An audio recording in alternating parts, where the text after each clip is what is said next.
GT America returns for a brand new season, powered as always by AWS, with a slight tweak to the class structure, but with its unique blend of sprint racing and multi-class racing still intact.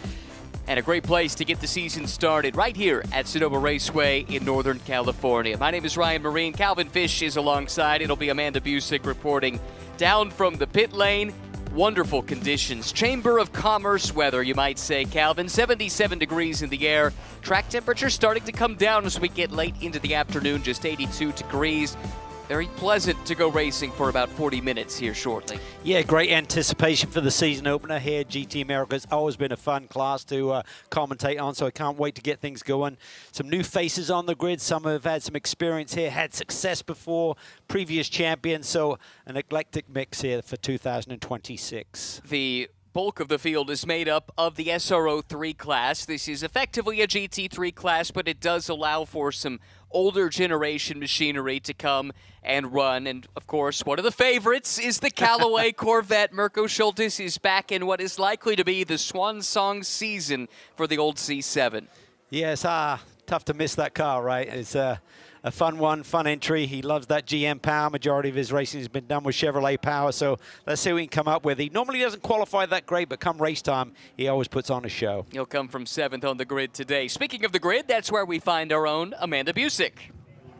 Well, you found me right by Mirko Schultes and all these fun liveries down here. This Callaway Corvette, always one of my favorite. He's always known for some really fun bibs as well, but I think about all the new entries that we have in GT America this season, all coming with some fun liveries as well, but we have those veteran names as well. You'll see Roche West back into competition here in his Corvette.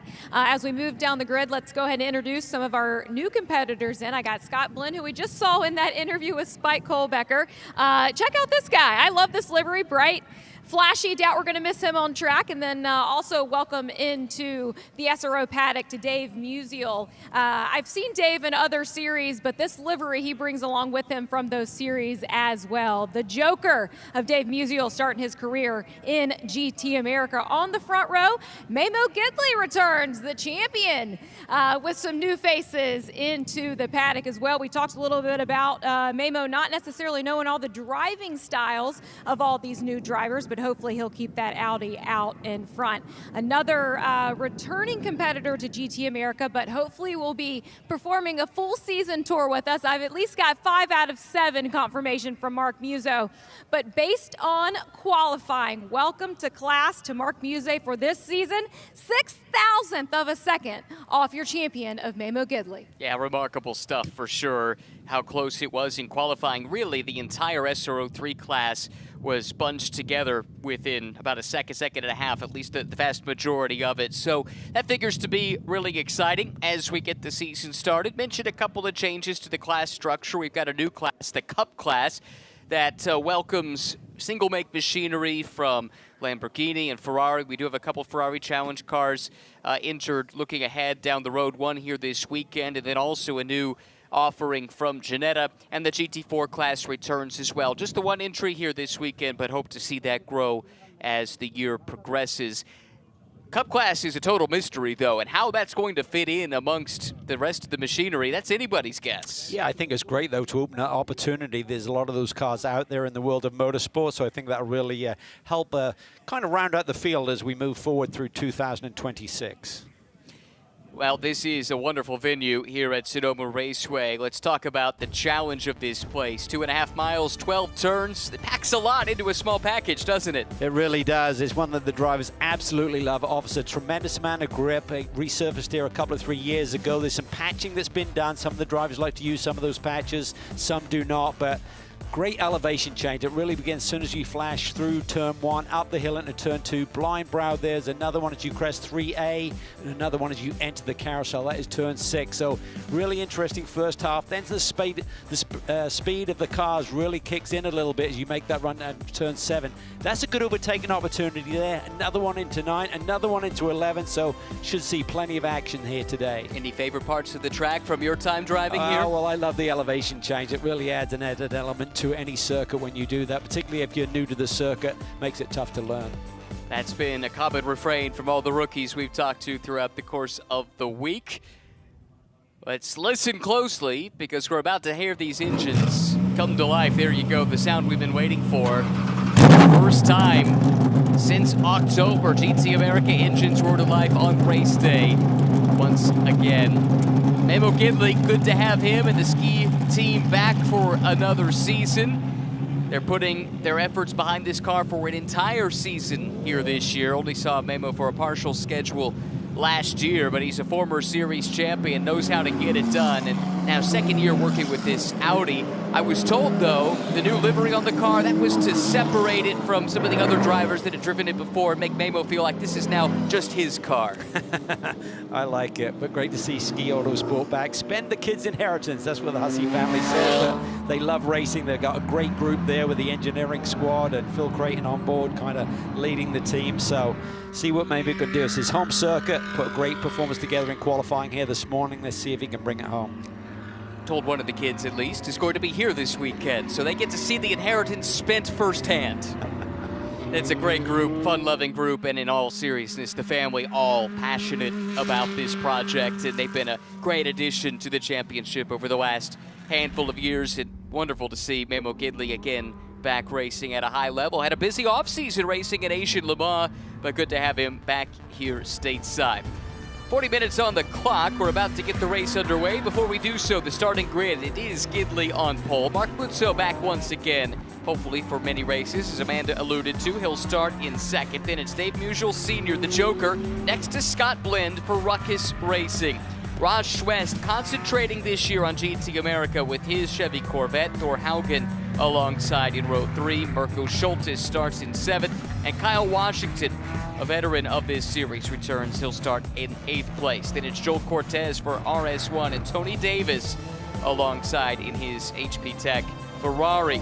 Don't expect Roden Unesi to take the start. David Lecco in the Ginetta, quickest of the Cup cars. Yusuf Nabi here as well. And then out back, the lone GT4 entry is Craig Lumsden. His son Zach and co-driver Chris Wilson had a good run today in Pirelli GT4 America, finished on the M-Class podium. Now Dad gets his chance behind the wheel at this great racetrack. Yeah, run by Flying Lizard, who are based here for many, many years, so they know the racetrack very well, got a great notebook to work from, so great to see him out there this afternoon, Craig, that is. Memo just trying to ease some energy into those tires. Here's Michael Shklovsky, guest of Data Dome. He gets the honor of waving the green flag to get the season underway. Can't imagine the anticipation. Maybe some nerves as well. Hang on to that flag. That's what they always tell the guests. The one thing you cannot do is drop the flag. And so far, so good, at least throughout the day today. Field in good alignment.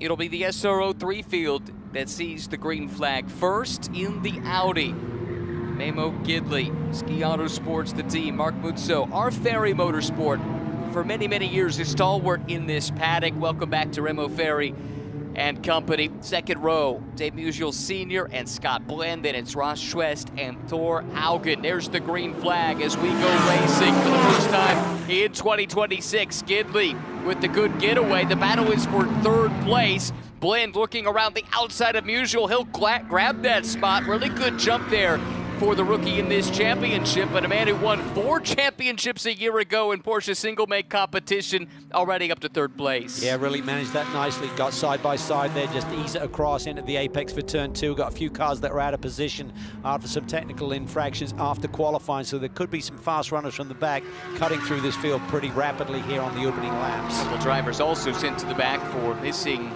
the drivers' meeting, so you're right, the grid is totally shuffled up. But even before that, we noted, just looking at the qualifying results alone, how closely contested the SRO 3 field is. You get the sense it's pretty open here in 2026. Ross Schwest looking to go on the attack now.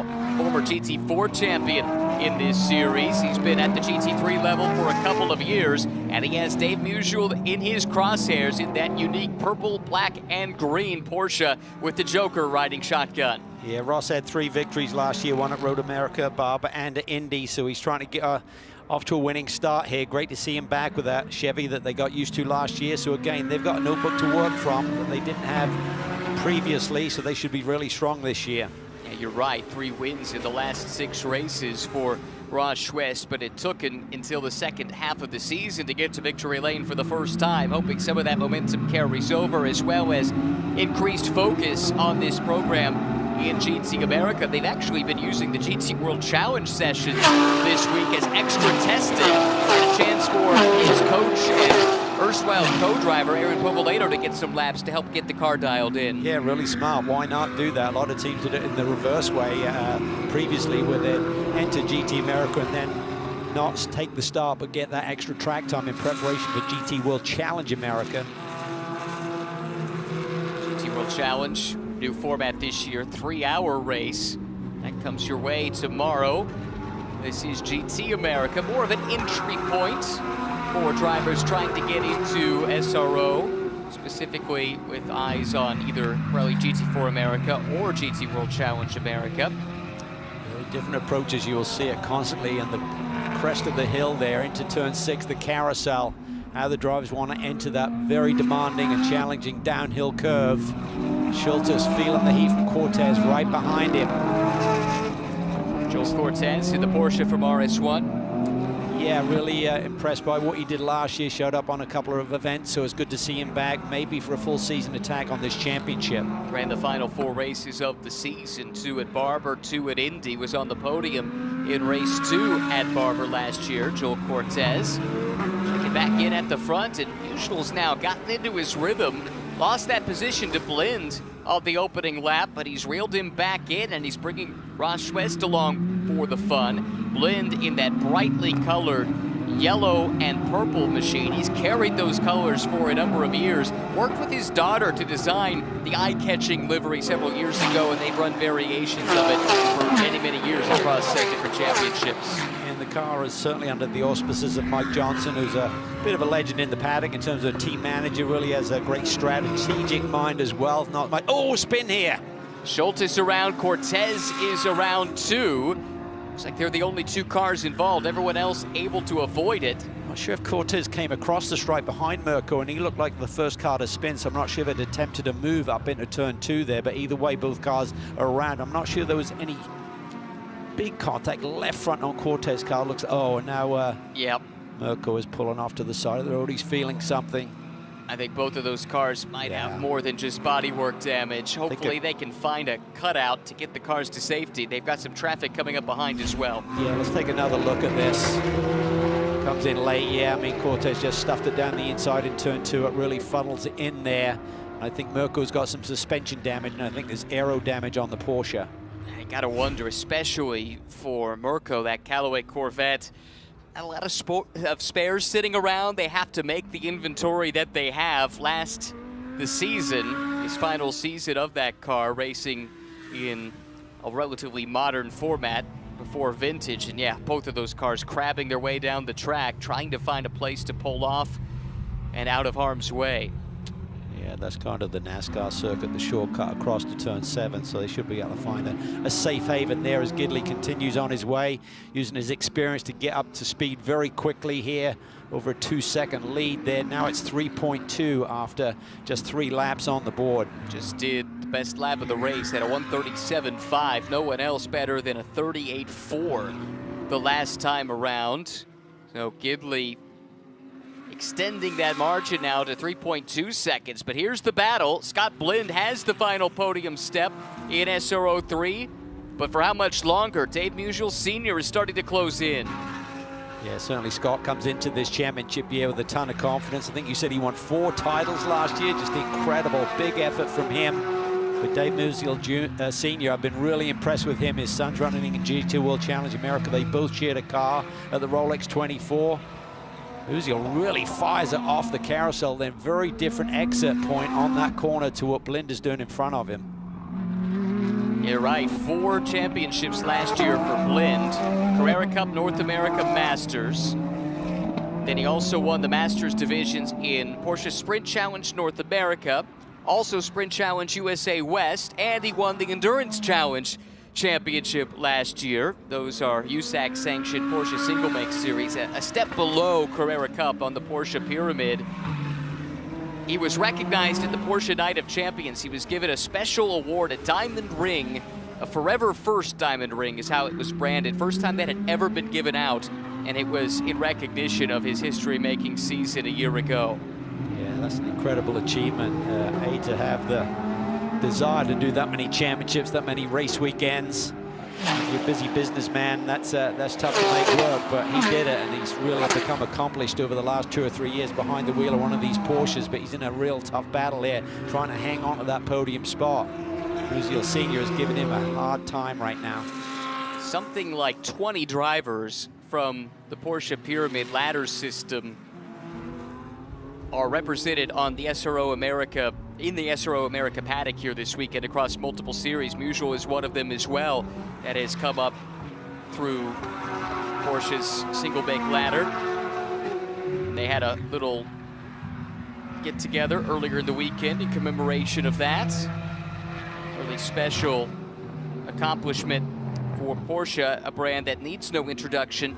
Ginetta maybe does need a little reintroduction. It's been a while since we've had a G56 on the grid. This is a new offering from the British, what would you call it, boutique car constructor? Yep. That'd be a good analogy to use. This is the GTP8, G56 GTP8. It's a 6.2-liter V8 in this car. Tips the scales at just under 2,800 pounds. And this is the high-performance option now from Ginetta that you can go racing with at the pro level. New to GT America this year. And the hope is to have some more joining the grid as the year progresses, but it's David Lecco representing that car at the moment. Yeah, and you're looking about a 10-second per lap delta between the SRO 3 category, then the Cup, and then another 10 approximately back to GT4. So it's a nice blend, kind of keeps a lot more openings for people who are trying to enter the championship moving forward. Well, Dave Musial might have been shuffled back at the start of this race, Amanda, but he's on his giddy up now and chasing down Scott Blend. He's a driver you know well. I do, yeah, and I was talking to him earlier about joining the SRO America paddock and racing under that Wright Motorsports banner, but he just said he's just so happy with how reliable the Porsche is and when it comes to his driving style. But I did catch up with Adam Adelson, who is here also to watch his customer race, and Dave Musial, as we know that Adam now over Wright Motorsports, but Adam has experience in this race and in our paddock, so it's neat to see him overseeing this. But Dave told me that this opportunity with Wright really came together prior to racing with VP Challenge and now being able to step into the Porsche here in our series. But just talked about how fun the racing is. It's not just after a straight line speed that the corners and the roller coaster of Sonoma is fun, but he has experience, has been here 4 or 5 times prior in other series, and hopes that reflects here this weekend. Look at this little bit of traffic. Difficult for the two Porsches to get through. It also opened up an opportunity there for Carl Washington to be nipping at the tail there of Roche West in that Corvette. Kyle's come forward somewhat in this race, up 2 positions, but that's pretty much just from attrition. A bit surprising there. Now some more traffic. This is out of the Cup class.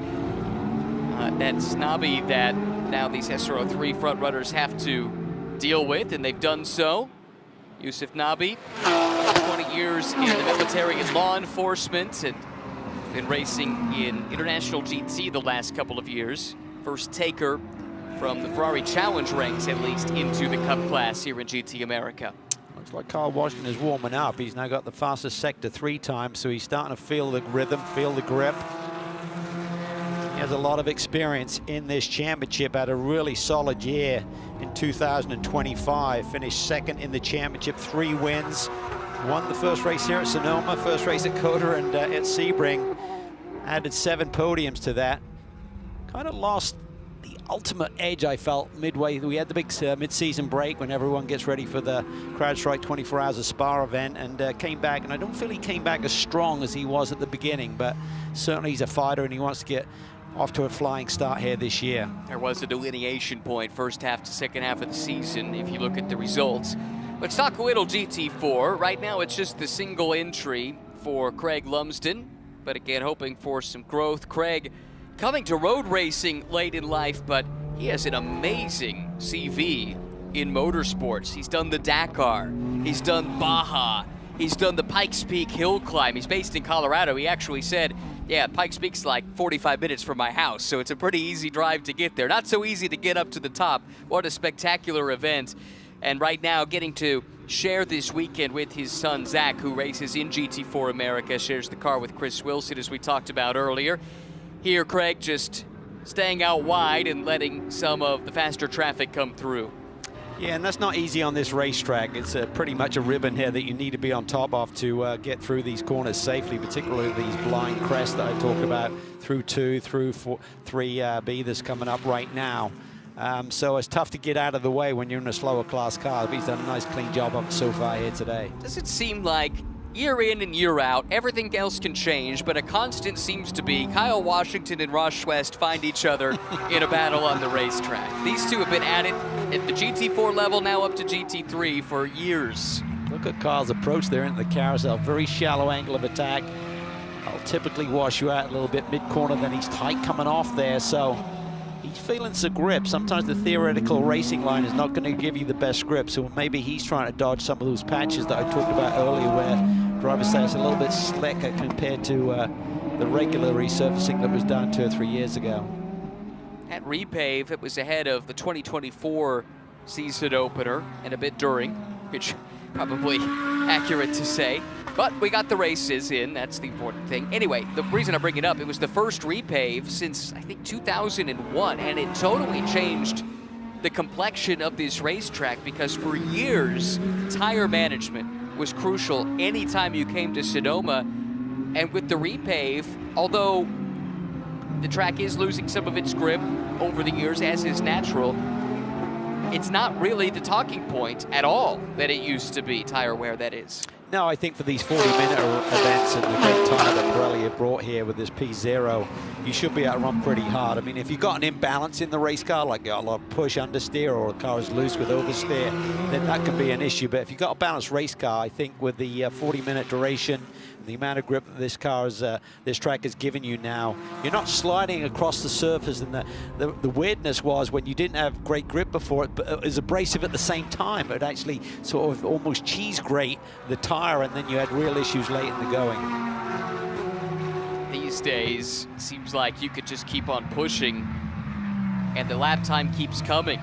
Pirelli deserves a lot of credit for that. The DHG tire that was rolled out a year ago seems to hold on to its pace really well, and as the fuel level burns off, you could extract more pace from it, even at a track that historically has been abrasive like this, although, as I say, that characteristic has dissipated with the repave. Let's look at our fastest laps of the race here. Race Vision powered by AWS.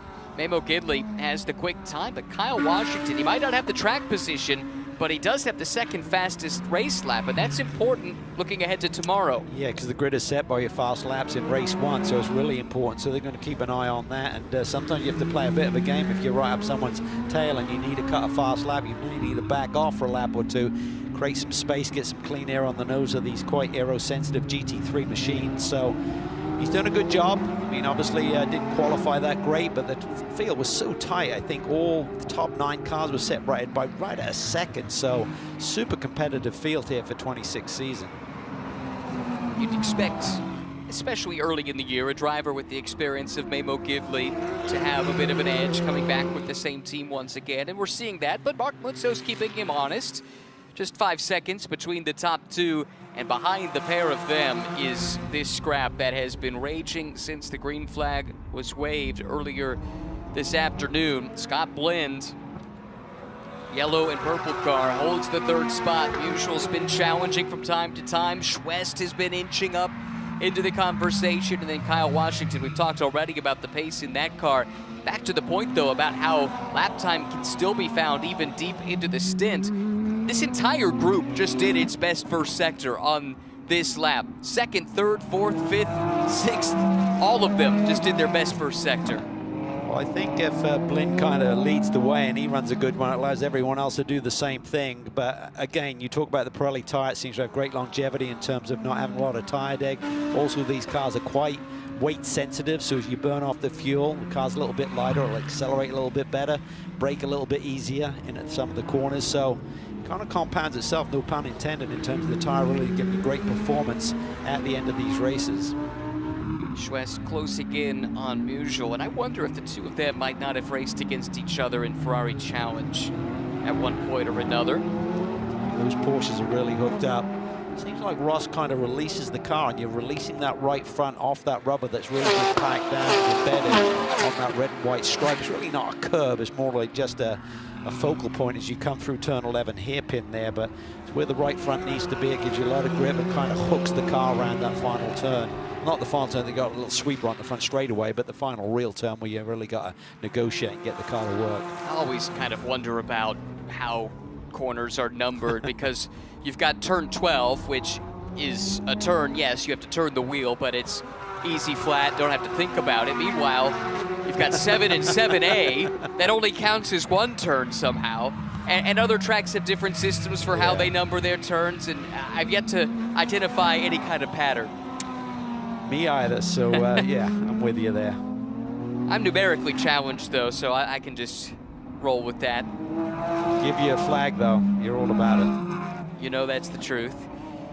Back to Craig Lumsden, who's doing some of his best lap times here in recent moments. Mentioned that his son raced earlier today, and Amanda has caught up with him.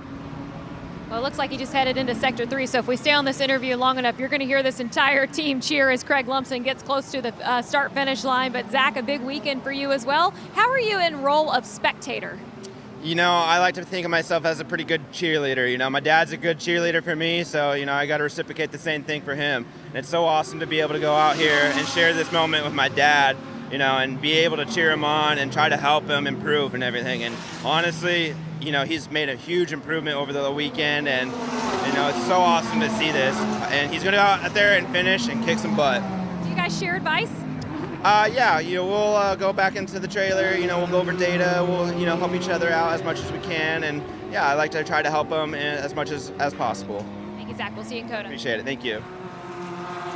Really cool opportunity to come to the racetrack with family, with your dad, and pair of them. Every time I've seen him this weekend, just loving the whole experience. Yeah, I'm sure Chris Wilson has so much experience has helped both of those drivers, so great to have him on board. He's a real great sounding board and knows all of the tricks of the trade around this circuit as well. Back to this annual Ross Schwest Kyle Washington scrap. What do you make of the totally different approaches to the entry to the carousel? Yeah, I mean, I get if you want to stay off that patch, it was kind of mid-corner there, but I really feel that Kyle is compromising his ability to attack that corner by coming in so shallow, because you've suddenly got a lot of turning to do as soon as you crest that hill. Tight moments of traffic here, working their way around Lecco in the Ginetta. Oh, it's going to be tough. This is going to allow Washington a bit of a run. Can he go anywhere with it? I think Ross has managed that very nicely. He's kind of stymied there, but positioned his car in a way that didn't really open up a lane there for Washington.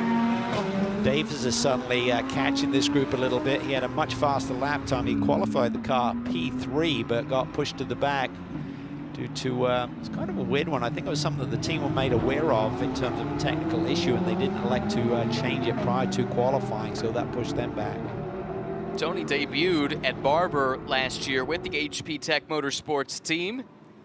Finished 5th and 6th in his first weekend at Barber. Got on the podium by the final race of the season. So good to have Tony back.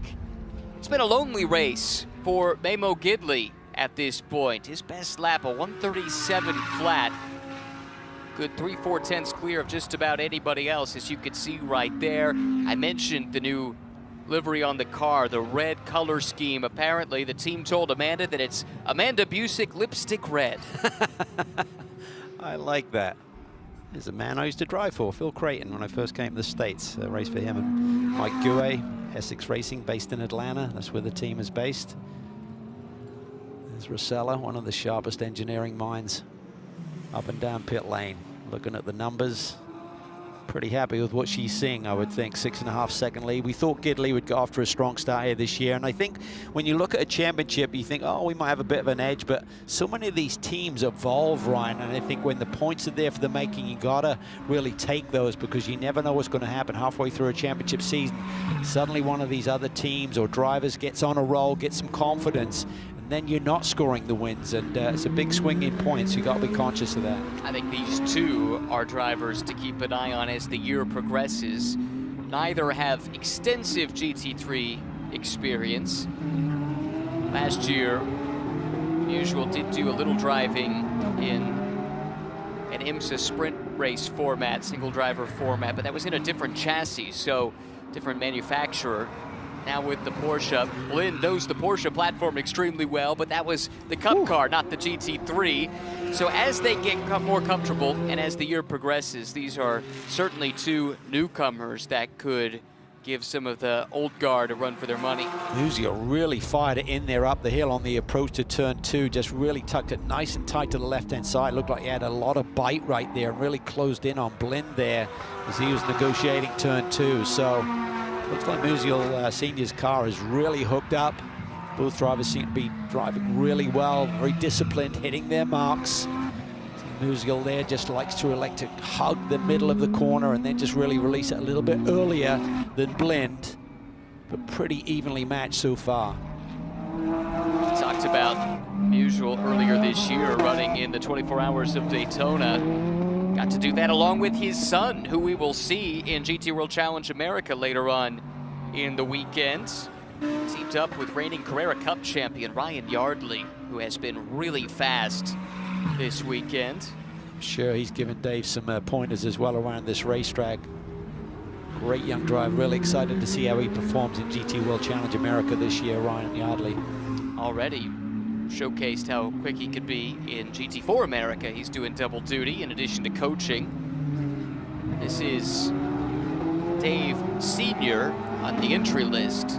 Dave Jr. on the entry list will be Yardley's teammate, but as they do not share a middle name, they're quick to point out that technically they're not senior and junior, and Dave the younger likes to be known as Dave 2.0. So we'll be referring to him as such throughout the year until told to stop.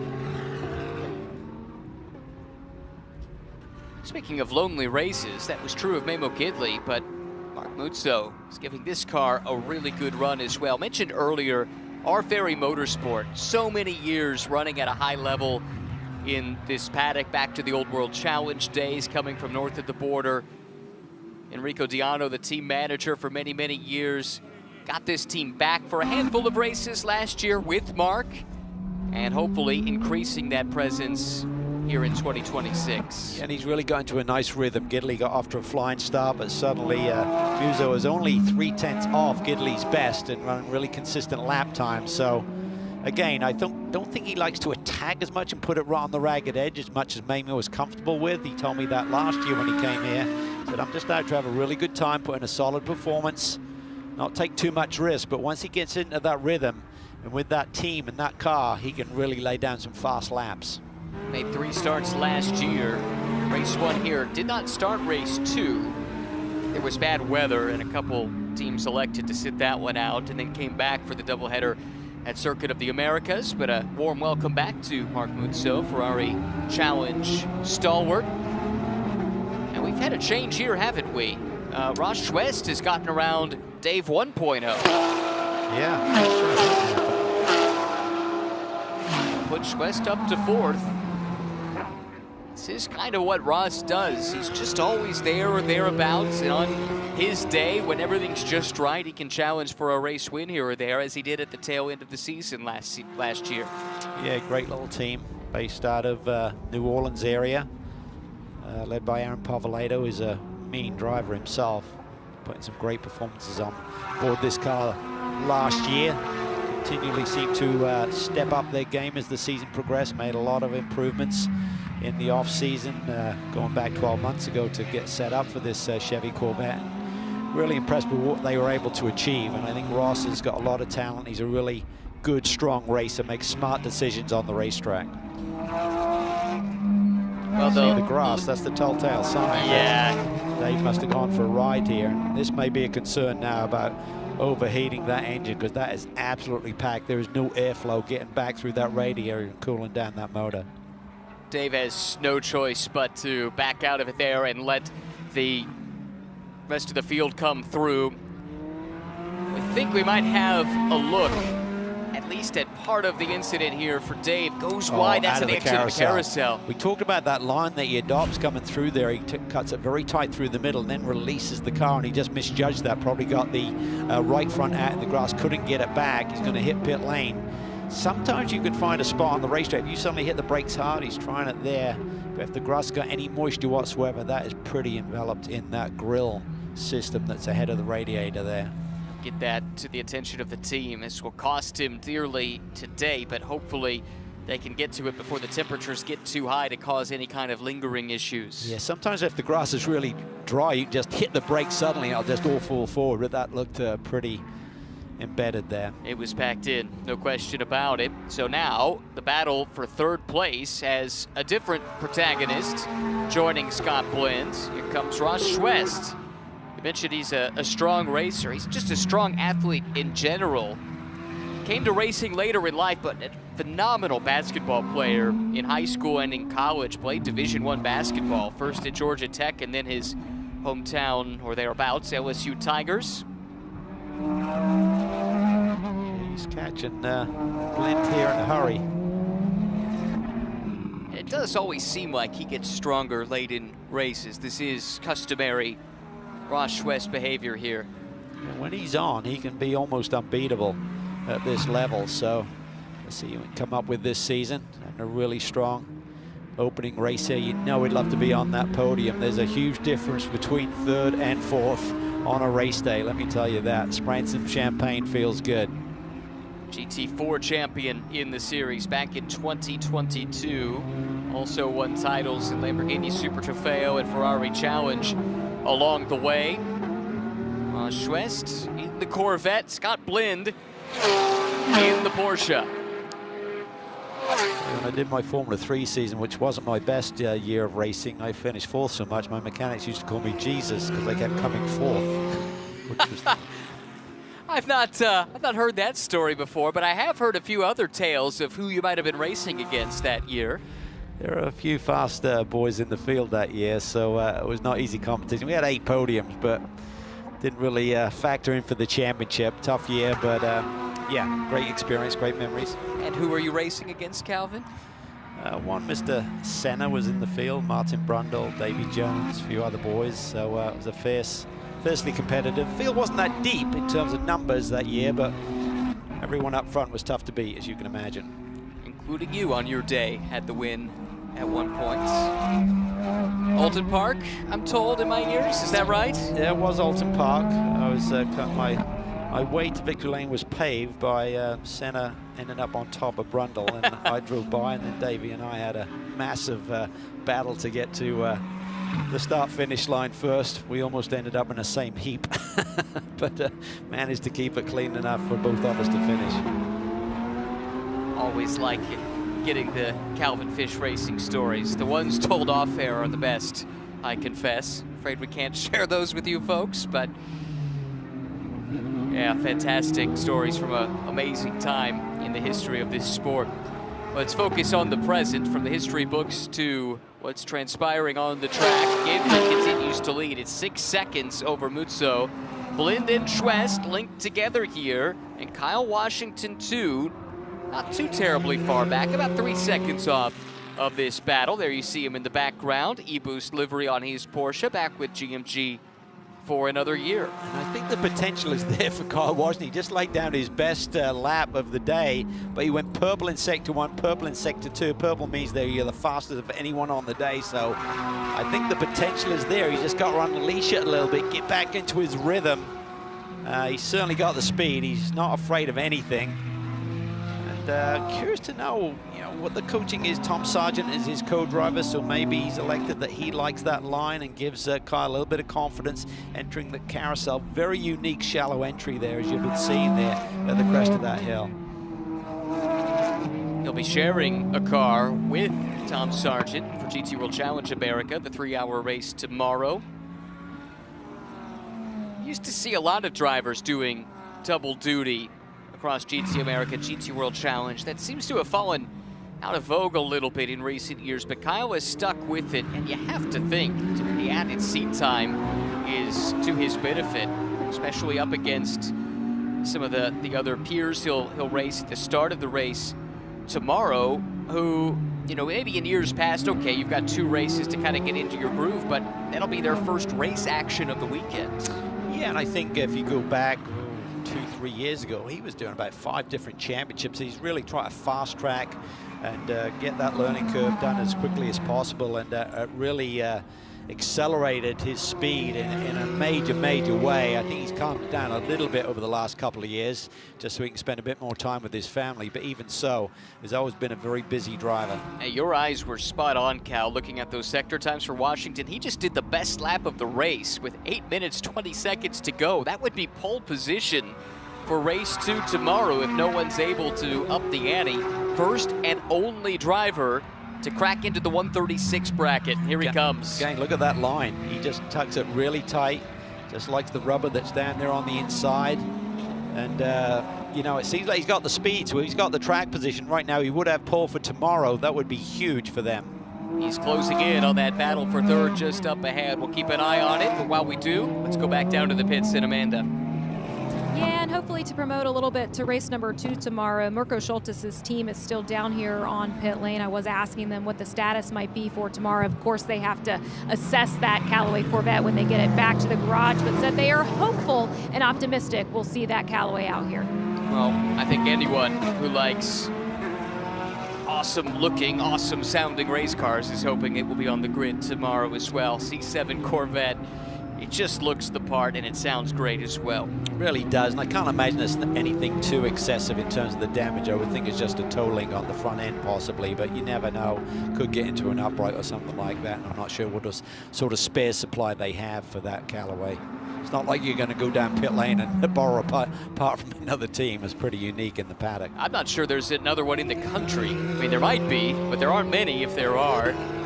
There's another one that turns up from time to time in GT World Challenge Asia. That's a fan favorite, of course, but we're getting to the point where it's about to be eligible for vintage racing. That's how long in the tooth it is, but still ever popular. 6 minutes to go. Let's watch Washington here. If he can maintain this rhythm and the pace that he's displayed here, he's gradually catching Ross West. Sits about 2 seconds back last time across the stripe. Doesn't have a ton of time to play with, but we're certainly looking at 3 to 4 more laps here. And he might need to pick up the pace if he wants to hang on to that pole, because I think Memo Gidley got the message. He just did the new best first sector, and it was really quick, a 32.5. Everybody else running high 32s to low 33s. That could be a remarkable lap for Gidley, although he didn't have a great middle sector. That wasn't bad. A couple of tenths off. Musial Senior just laid down the best middle sector despite having to come down pit lane and get that grill cleaned out. So he's got pace there. He just got around this car on the last lap. Thor Haugen making his series debut. Scuderia Corsa, great to call that name again. A team with a rich pedigree here in the States and abroad. I think they've had success in Le Mans, certainly championships and big race wins here in the US as well. And really haven't seen them in top-level racing for some time, but Thor coming over to join up, at least for the weekend, comes with some background racing in Europe, but really cool to have the team and a new driver on the grid. Yeah, brand new race car still running in the carbon. So I spoke to the squad briefly the other day, said, yeah, we did a quick shakedown with it, but essentially a brand new race car. As you said, great to see that name back competing here in North America. Here comes Gidley, and he does now have the new fastest lap of the race. He put it in at a 36.7. That compares to a 36.9 from Washington. Also a 36.9 from Musial. But what would that be? 86 thousandths of a second between the two of them to Washington's favor? Yeah, I don't think this fast lap is a done deal just yet. There's 3 or 4 drivers out there who seem to have the pace to maybe, as we say, as the car gets lighter and these Pirellis continue to perform like they do, you can lay down fast laps right down to the checkered flag, it seems. Mutso just did his best first sector. Didn't have a middle sector that's going to threaten. I think that's because of some traffic. Watching him work traffic here around Lecco in the Ginetta.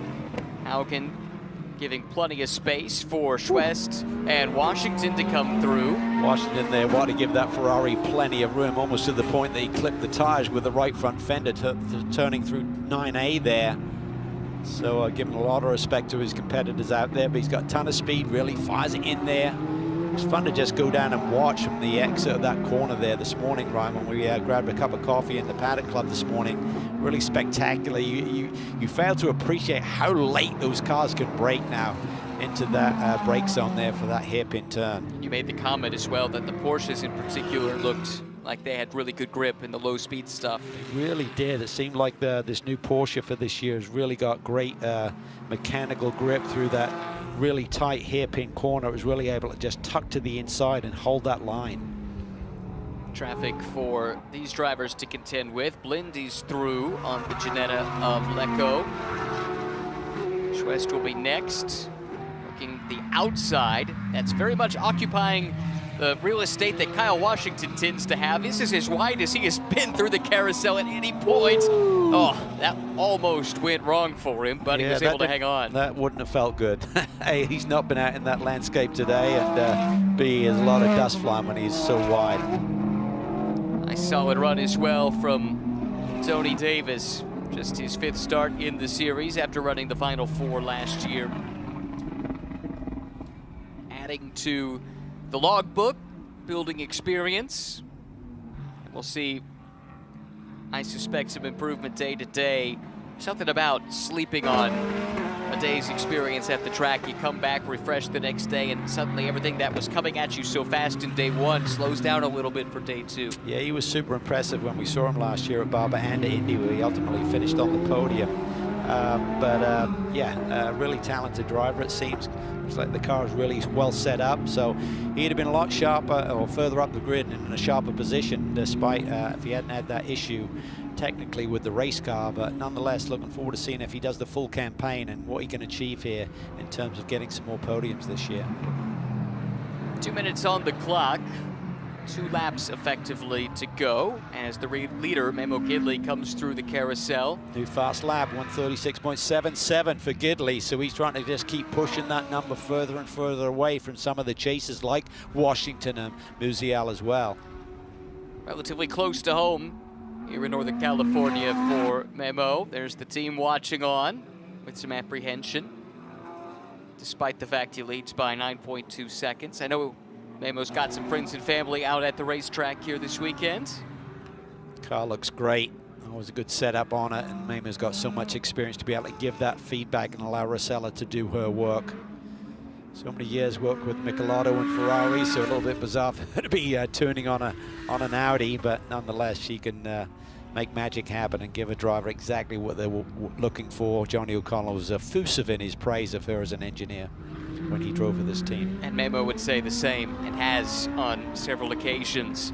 Right now, he'll put his eyes up and to the left, look to the flag stand. There it is, white flag waves with 52 seconds on the clock. Final lap, 2.5 more miles, 12 turns for Memo Gidley. That's all that separates him from another race win in GT America.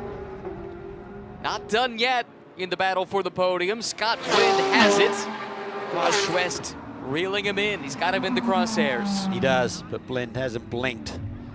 Just been amazing what he's able to do. He made that nice bold move at the start, got to the outside there, climbing the hill, made it stick, and then it's just been monotonous with hitting his marks here. Just done a really nice, clean job. Got into the rhythm, and it never got away from him. I know how much he was looking forward to his debut here, and some reports indicate before the year is up, might see him in GT World Challenge America with the Ruckus Racing team, headed up, as you mentioned earlier, by Mike Johnson. And if so, that would likely mean getting paired up with longtime coach Andrew Davis, who, in addition to being an excellent race car driver, just one of the best driver coaches out there. He's been at it at a high level for a long time. Yeah, that would be awesome to see Andrew in GT World Challenge America, and with Mike Johnson calling the strategy, that could be a potent combination. Mike Johnson, of course, and a winner at Indianapolis in this series That's last right. year. Made a one-off start. Yeah. One and GT4. done. He didn't even do the second race. I can't improve on that. Came out of driving retirement. Anyway, Memo Gidley through turn 11 and to the bend of turn 12 for the final time, and the checkered flag waves for Ski Auto Sports. Memo Gidley takes the victory in the first race of the season. Second place to SRO Motorsport and Mark Mutzo, and Scott Blind will hang on despite the pressure from Raj West. Blind on debut will stand on the podium at Sonoma Raceway. Looks like the front row tomorrow will be Gidley on pole with Washington to his flank. Newsy will be on row 3, so that'll change the dynamic a little bit. New class to the championship in 2026, the Cup class, and it will be David Lecco in his Ginetta G56 GTP8 that sees the checkered flag first. First Cup class win in series history to Lecco and Ginetta with the racing support team behind him. Congratulations to them. And Craig Lumsden getting all the laps in, gaining the experience. That's what he's here to do. Saw him a couple of times when the faster traffic was coming through, going out of his way to make sure he was not interfering in some of the battles for position, knowing he doesn't have anyone to race with here on this weekend at least. But Craig with just a few more corners to negotiate, and then a chance to see the checkered flag. Yeah, did a nice job. It's not easy on this racetrack to get out of the way of much faster cars, so to keep his nose clean and not really hamper anyone's race, that was really good. No place to hide around Sonoma Raceway. Craig Lumsden, Flying Lizard Motorsports and BMW see the checkered flag here at race 1 of the season in the GT4 class. And Yusuf Nabi, couple trips to the pit lane for him, but debuting in the series in his 488 Challenge car, credited with a second place result in Cup.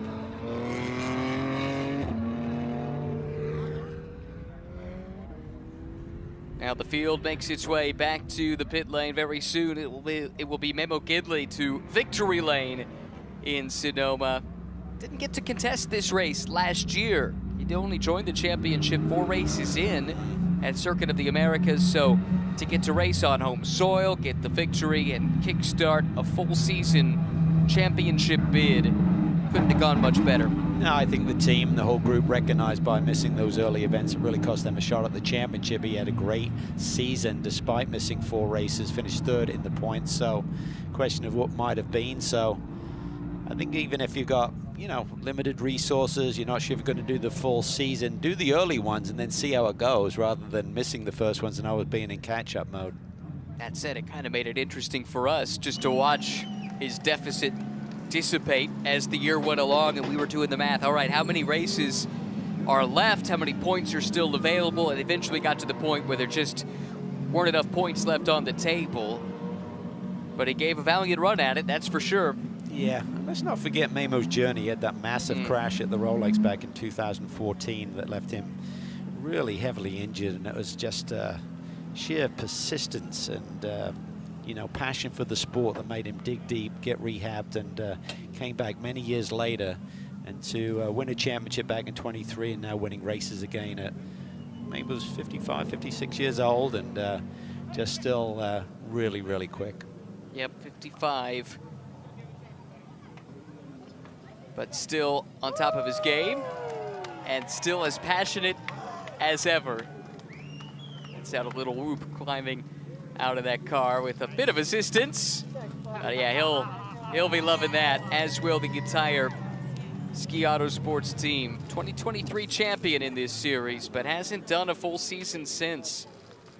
This is his chance to get that second title. No life in the old dog yet. Well said, Phil. I think he's talking about Memo, not himself. Yeah, might have been talking about you. Don't give him a chance. It's a really special group at Ski. Talk about Phil and Rosella, but Kent and Melissa Hussey, the husband-wife combo that have brought this team together. They are extremely passionate about this stuff. Kent's got a nice collection of old race cars, but stepped into the more modern scene with GT America a few years ago, and they've become a tentpole member of this paddock. Here's David Lecco. Big smile. He enjoyed that. This is a fun racetrack, and the Ginetta really is a great handling car, so that had to be a blast out there for 40 minutes. I suspect you're exactly right. Well, Memo Gidley's out of the car. He's got the helmet off, which means Amanda Busick has tracked him down. Race winner is standing by. And we are definitely in Memo country as the crowd's going wild for the champ picking up the win here. And Memo, stand still, please. You always do this to me for celebrations, but man, you parked this Audi right in front of this crowd here. Your mom's right there. She's cheering you on. There is winning, and there is winning at home. How sweet is that? Well, it's awesome. You know, unfortunately missed last year, but coming back with Ski Auto Sports, Ken and Melissa, just awesome. I got my little 5-year-old daughter here and all my family. And it's just great because most of them can't get to a race, and now they can. They have no excuse not to get here. They better be here. Anyway, it's awesome. Great to have them. There's one person you haven't hugged of everyone, and here walks up Ken Hussey, other team owner for the win. Yeah, this will be a fun celebration, won't it? And there's so much respect across the board throughout that team, and really for this paddock to have someone with Memo's experience to be the benchmark that everybody can chase and measure themselves against. That's a really special thing that makes this paddock an appealing place to be. Let's go back down to Amanda. And Ryan, as you said, David Lecco will always be the first-time winner in Cup as it makes a debut here this season. And you just heard that and almost lost it. What was the secret around Sonoma today? What was the secret around Sonoma today? Oh man, beautiful weather, great crew, great car. Man, I just can't tell you how much I've enjoyed being here. It's so beautiful. What's your inspiration for the season? My inspiration for the season is being a visionary, paving the pathway to start the new Ginetta series. I'm just coming off of our V6 series that had 20-car field, so I'm thrilled to take the next step up on the ladder with Ginetta and with the SRO Motorsports Group in the brand new car with a bigger engine. We'll see you tomorrow. Thank you.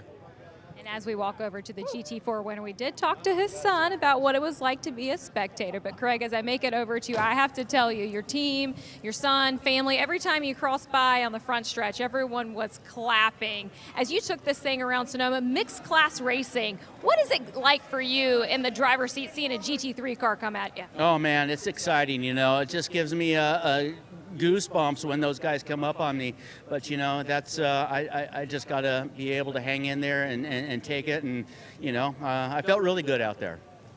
Plans for tomorrow for you as you learn knowledge here at Sonoma during the race. What will tomorrow see? Well, I think hopefully you'll see me again out here and first thing in the morning. I'm just going to continue on with what I've been doing, and let's see how it comes. Enjoy it. Thank you very much.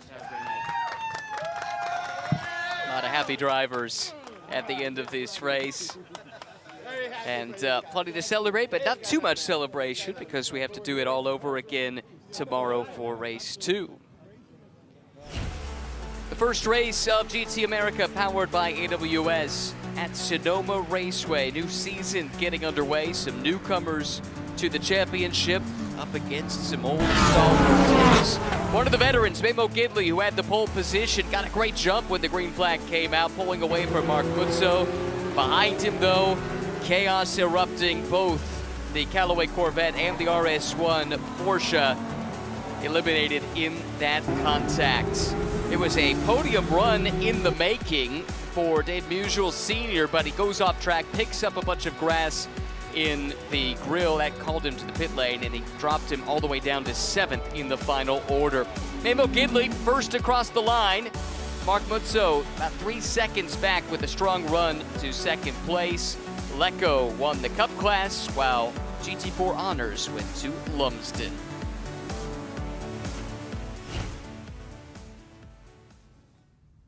Results from race number 1 of the season. Memo Gidley ahead of Mutzo. Then it was Scott Blind on debut, a podium result for him. Really strong start to his season. Lumsden back there 10th overall with Lecco just ahead as we wrap up the first race of the year for GT America.